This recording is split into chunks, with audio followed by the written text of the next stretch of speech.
Dr. Vansteenkiste, screening we know from breast cancer and from prostate cancer, and for lung cancer there is at this moment not yet a program for screening in place in most countries. There are some developments in there. Can you tell us a bit about those developments? Yes, well, the history about screening in lung cancer also is many years, decades ongoing. And initially the attempts were to screen with a chest X-ray, with a simple photo of the lungs, which actually didn't work. And then over the past 10 years we had studies where all people were screened with CT scan, with a scanner. And what we learned from these studies is that you find more patients in an earlier stage of disease. You find more patients that could have surgery, but that did not necessarily mean that screening was useful. Why not? Because you need to show not only that you find other earlier stages, you need to show that this actually leads to a reduction in the number of patients that die from lung cancer. Yes. And first trial that brought real news in that setting was the North American screening trial for lung cancer, which was based on the use of a CT scan. And in that study, for the very first time, the goal of indeed proving that you reduce the number of patients dying from lung cancer was met. Because the number of patients that died from lung cancer was 20% less in the group that had screening by a scan versus the group that did not. Well, that's quite a big number, and I understand that also based on that study in the US, some sort of screening program was initiated. Yes, based on the US, the different medical societies advised to think about a well-structured setting where that type of screening could become available. However, in Europe, we're always a bit more reflective, and one of the reasons why we are more reflective is that the first thing is you need to screen a lot of patients to avoid one death by lung cancer. And if you calculate it in the North American data, you need to screen about 320 individuals to save one lung cancer death. So it's a big difference in number, of course. So the number needed to screen is 320 to reduce one lung cancer related death, to avoid one lung cancer related death. So that's one issue. It means it's a huge implementation in society if you would do it.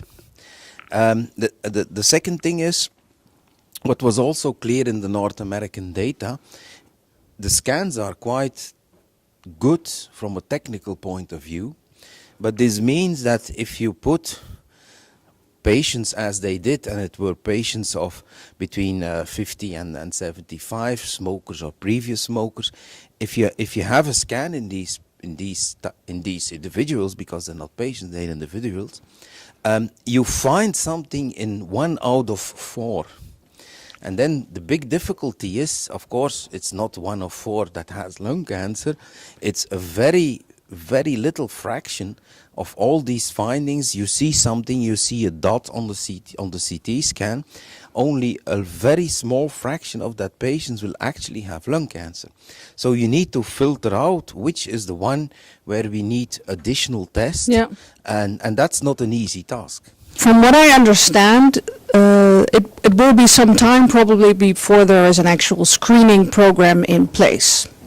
I also know that there's a lot of people, especially if they've smoked, used to smoke, have smoked in their childhood or whatever, that they are worried about having lung cancer.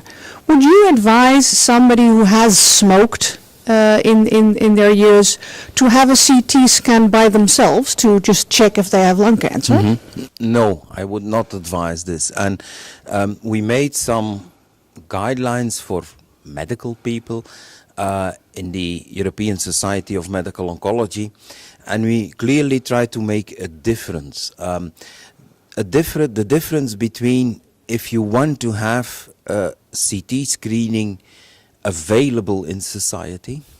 It should be under the umbrella of a very good, first of all, a very good quality control, meaning it should be in centers with high expertise in all aspects of lung cancer screening. And all aspects means the technology of the CT scan, the way you have interpretation of all the nodules that you see, then the techniques, if it's a nodule of concern, the techniques to have that nodule diagnosed as lung cancer, the way you take biopsies. Also, if it is a probably malignant nodule, the way the surgeon takes it out, it's typical, it's different surgical techniques than from established lung cancer. So you should have that whole multidiscipline environment in a very experienced high volume thoracic oncology center in order to start with screening. And of course there are centers in Europe that are capable to do this, but it would be, at least is what we felt in the ESMO guidelines, it would be a very bad idea if a smoker just asked to his GP, could I have a CT scan because I'm concerned? That's probably not the way to do it, because you will create a lot of extra tests, a lot of potential morbidity for the patient, because most of these tests will be unnecessary. So we would not advise that outside of a real good program. And I think the discussions about real good programs in Europe will predominantly start once the European large trial, the Nelson trial results will become available. When will they become available? Well, we estimate it might be at the end of next year. End of next year, end of 2016. Yeah. Thank you very much. You're welcome.